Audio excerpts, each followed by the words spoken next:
It was going to take me longer to decide which ones to voice over and which ones not to, so I just added them all to this video and we'll just go off the cuff here. So this is the scuff step one. And I made a few notes when I was looking through.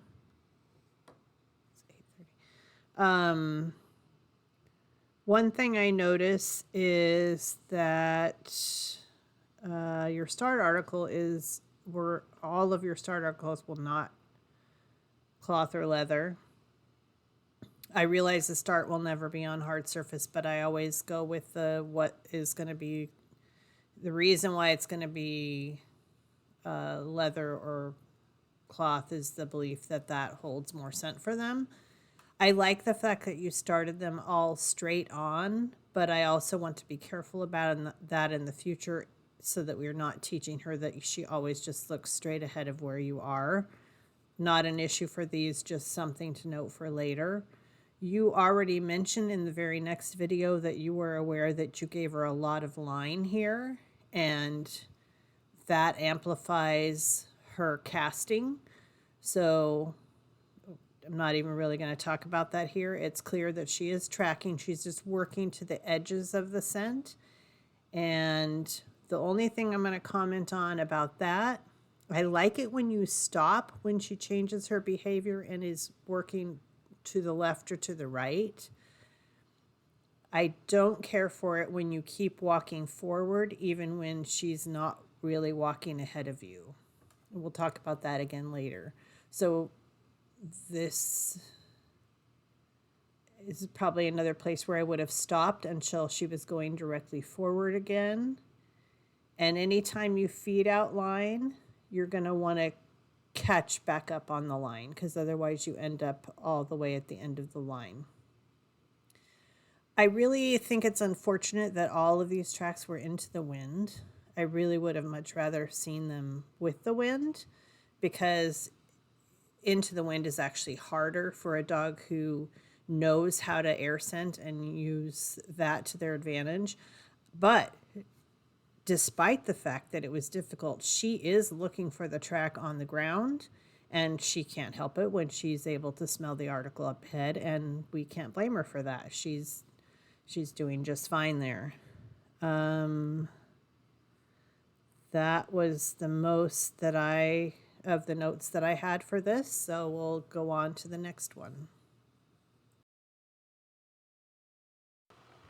This one is the barefoot track, and obviously I've slowed it down. I didn't take a lot of notes on this one, so I'll just talk off the cuff as I'm watching it. You did mention that you felt that you gave too much line in the previous one, and so you were going to hold her tighter on the footsteps.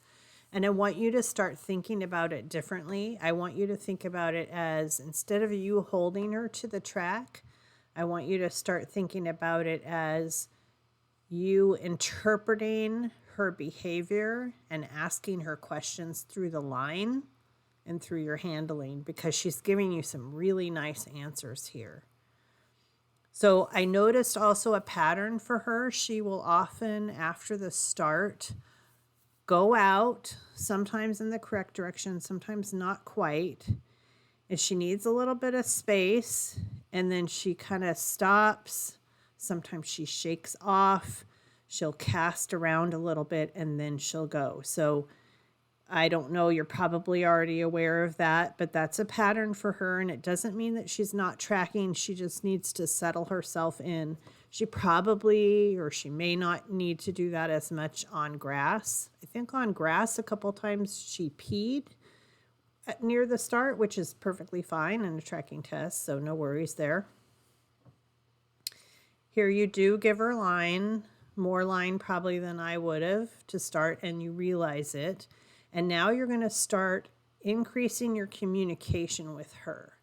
This is nice, nose down. And when she's concentrating, she tends to move a little slower. And then as she gains confidence, she moves a little faster. This is really nice. She was looking at that dark spot, but it's kind of a more low amplitude. And when you're asking with tension, she is giving you the answer. Oh, here's the track. And then she can't quite hold on to it. And oh, here's the track. And now she goes to the other side. But it's definitely less amplitude on her side to side and clearer tracking behavior when you're adding a little bit of tension. There was some walking there on your part where I would have stopped. Like there, I wouldn't be walking forward on the track that I know, because in a test you can't do that. So we don't want her to learn to rely on something that we can't give her in a test. We'll be talking about that more. You were good. You understood that moment when she could really smell the article up ahead, and that was perfectly fine. What I don't want her to do is come in at a 90-degree angle to the article, but keep her kind of in parallel, at least with the track. It'll be too discouraging for her if we don't let her reach the article when she has smelled it, when she's going into the wind. That's on us. That's track setup. But do keep that shorter line so that you can keep her walking at least parallel with the track before she gets to her article.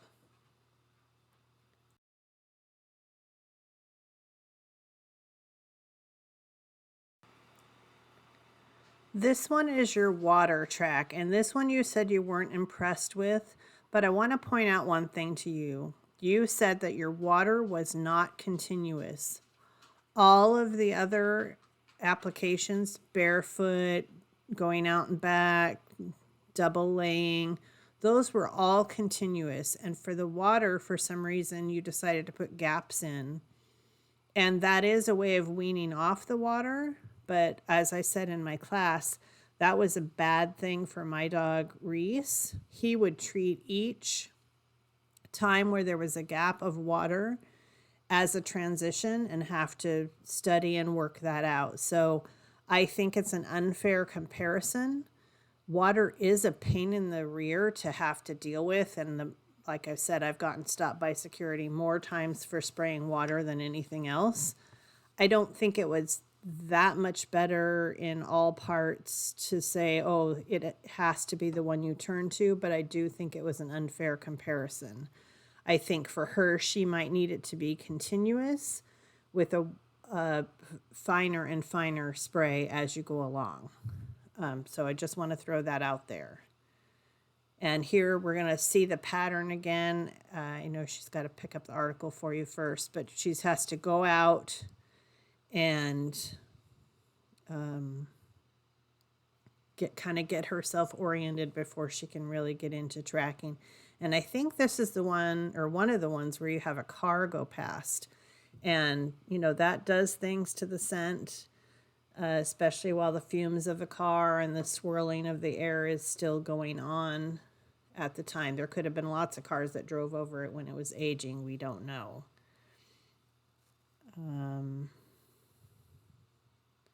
So here she goes out, and then she veers off, and then she says, oh, I got to get myself oriented.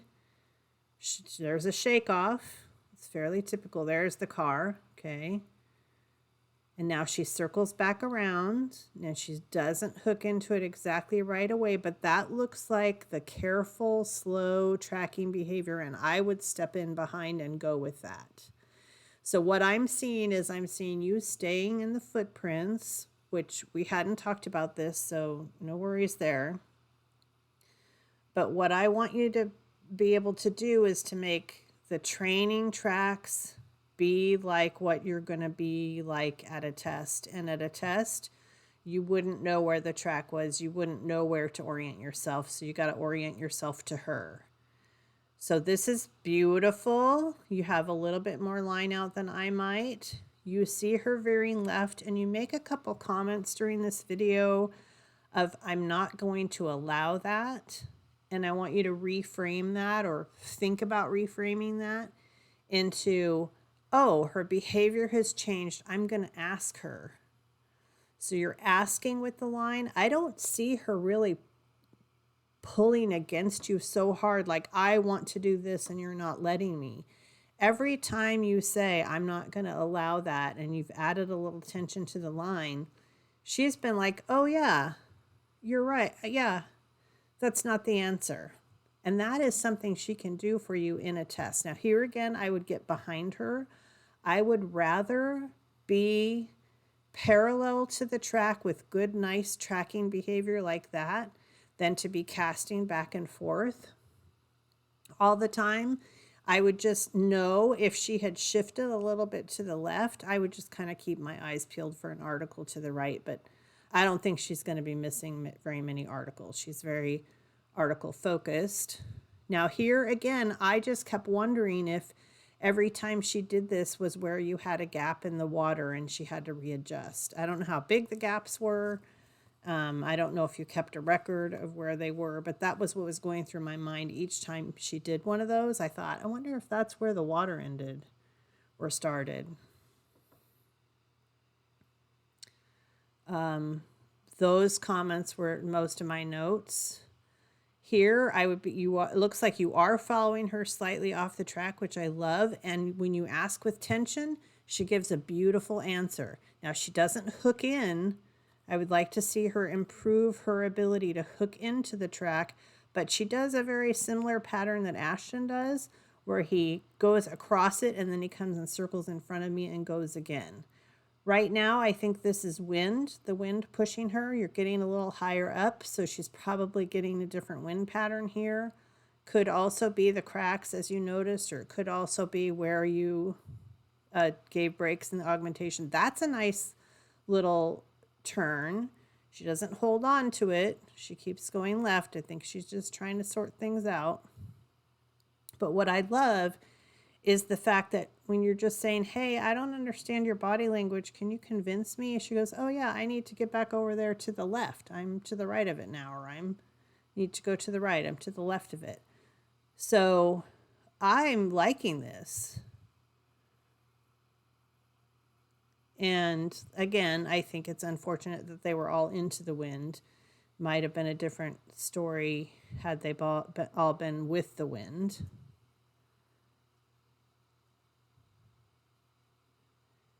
And I think this was the one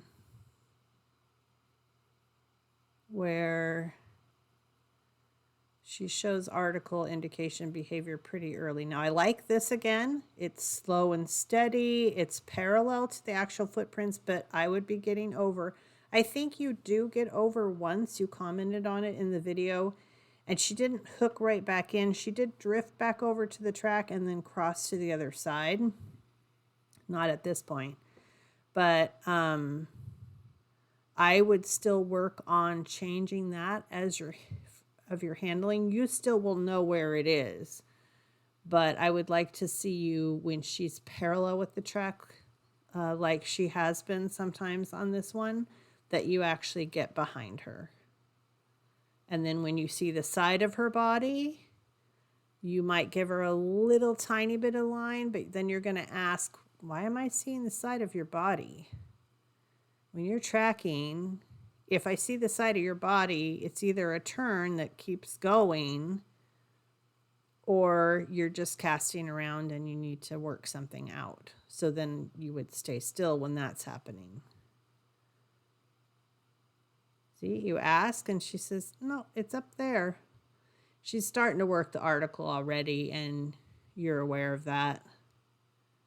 And I would definitely go with this. I'm liking this behavior. She's lifting her head up a little bit, but she's still clearly working.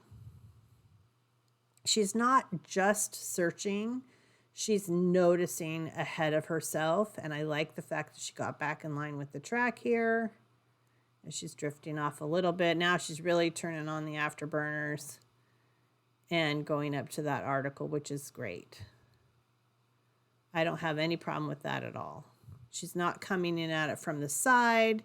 She's going parallel at least to the track and getting to her article. What a good girl.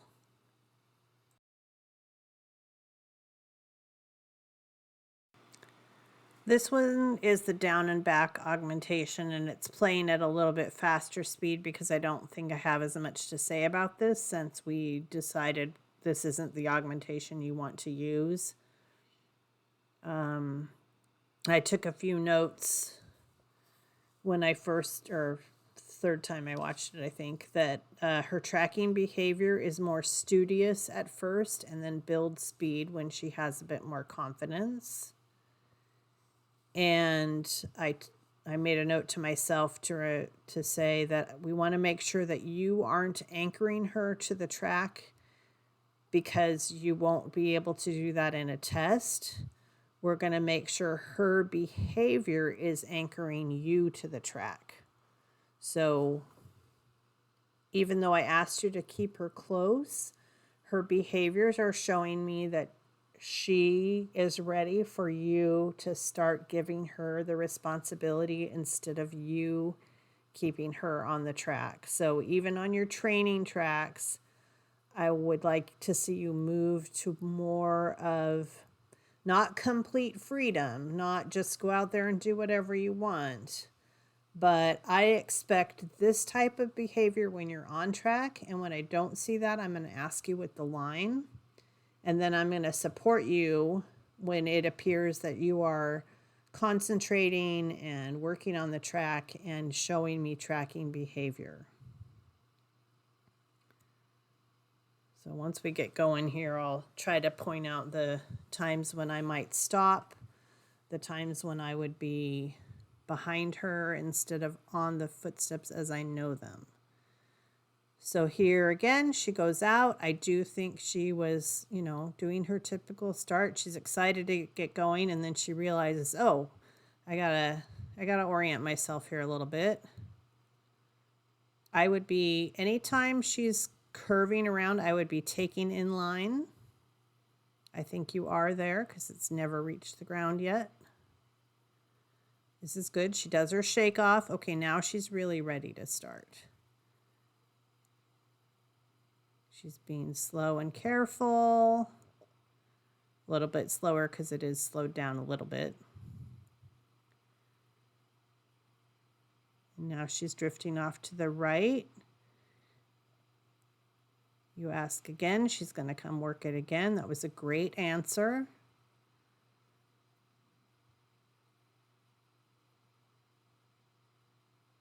This is looking beautiful.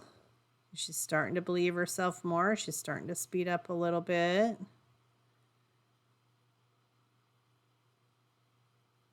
So she's drifting right. So if she's just, and then you asked, and then she corrects herself. It looks like you're right behind her because the line's coming off pretty straight on her back. Now it's starting to look like you're staying more in the footprints instead of following her. You can drift behind her and ask with tension at the same time. And then when she drifts back, you drift back with her. So here you're staying on the footprints. She's doing a lovely job. She's only a few feet off the track based on your description. I would be behind her at this point, but I would add a little tension to the line because she's drifted to the right. And when you ask with tension, I suspect that she'll go back to it because she has been, when she's showing you bigger changes of behavior, she's been very good at it.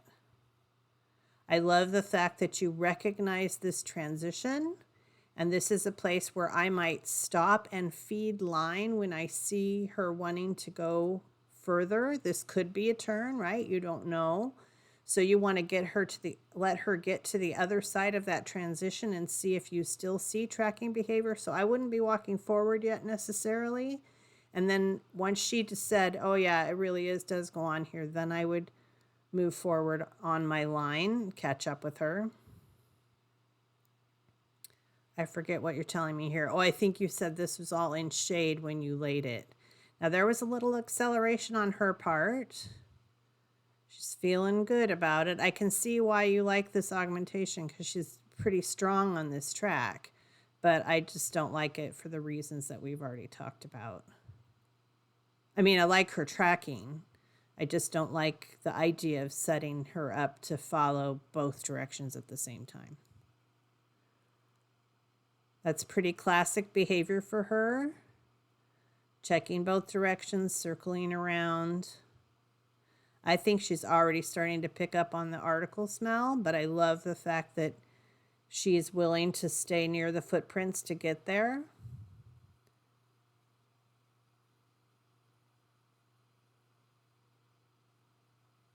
I think this was the one you weren't sure of what to do when you knew she was going to the article. Maybe not. Maybe that was a different one. Anyway, I thought that was really lovely.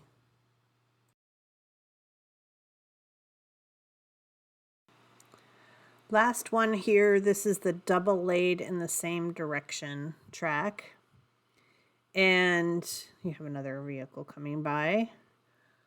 I like the double laid same direction because of its similarities to what you'll have at a test. Now, you won't have two people walking it the day of the test, but I volunteered at a tracking test last weekend, and each level of the test had an apprentice and an AKC rep. So the track was walked by, the day before was walked by 2 judges, a track layer, an AKC rep, and an interviewee. And then the track layer laid it again the next morning. So there's going to be a lot of that type of stuff laid down for the dog. So I think double lane is a decent augmentation type thing, and it's what I've been using most recently. You were talking about the crack down the middle, and I think that's a great, very subtle environmental helper to use. I do think scent collects there, and I do think it is a fine thing to use. You don't want to do it all the time, and you certainly don't want to do it when it's raining because that's where the water is going to go. But there is, I think by virtue of design, parking lots are actually not flat. We think of them as flat, but if you have a parking lot that does not allow for drainage, you have a bad parking lot. So there's always going to be some little features like that, and I think using them isn't necessarily a bad thing. I think I've already pretty much talked about everything I wanted to talk about. In fact, I think that I said I wasn't even going to use time to evaluate on these except to know what looked the best to me. But I found that there's opportunities to talk to you about the handling specifics via the videos. So I'm just going to carry on and send you this, even though it's totally off the cuff and perhaps not as organized as I'd like to be with it. But hopefully it'll be helpful.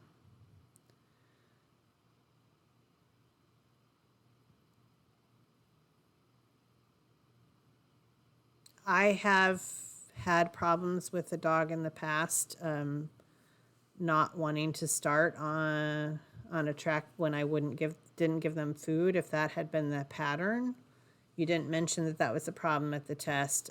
I know other people who do that who have no problems, but I'm just shy of it because of the reaction of one of the dogs that I've trained in the past.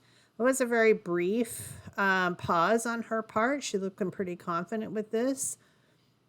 The crack is probably helping a little bit. I like the fact that you're straight behind her. Of course, it's easy because she's in the track.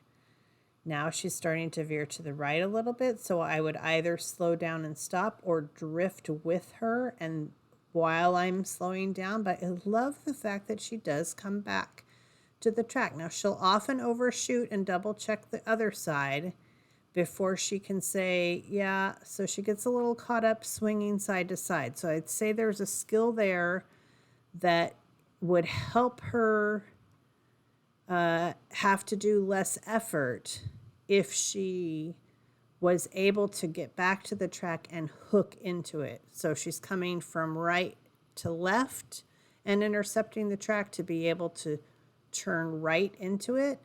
And if she is on the left coming to the right, to turn left into the track. But she tends to cross over a couple times and then swing back around. Now see, you are not behind her. See how the line is at an angle. Now you're better, or she came in front of you. We don't want her to base her judgment of where the track is based on where you're walking. So I would rather have her anchor you to the track than you anchoring her. I would rather have her anchoring you to the track than her coming back because that's where you're walking.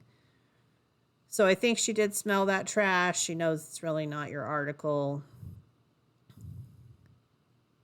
This is a very typical pattern. It's very readable. It's very reliable. She stops and is studious. She's already working the article up ahead.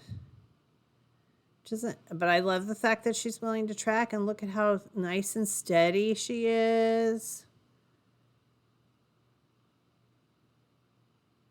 So I hope my comments here again, I would start drifting with her and ask, and then she comes back. So it's not that you're preventing her, it's that you're communicating with her. Your behavior changed from tracking behavior to something else. So I'm going to ask you and see what you do. And then her patterns of behavior are what anchors your position and what anchors you to where you're going to walk.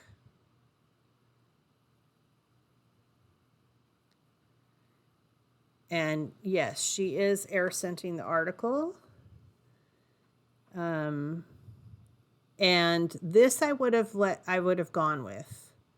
I wouldn't have gone over to the grass to the left because I don't want her to hook.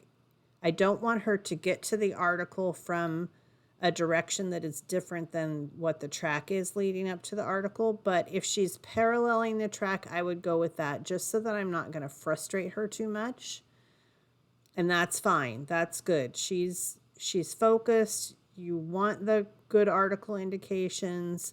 I would probably not be applying quite that much pressure because it's going to be really hard for her. In the grass, I might, and especially if I've left some food drops for her.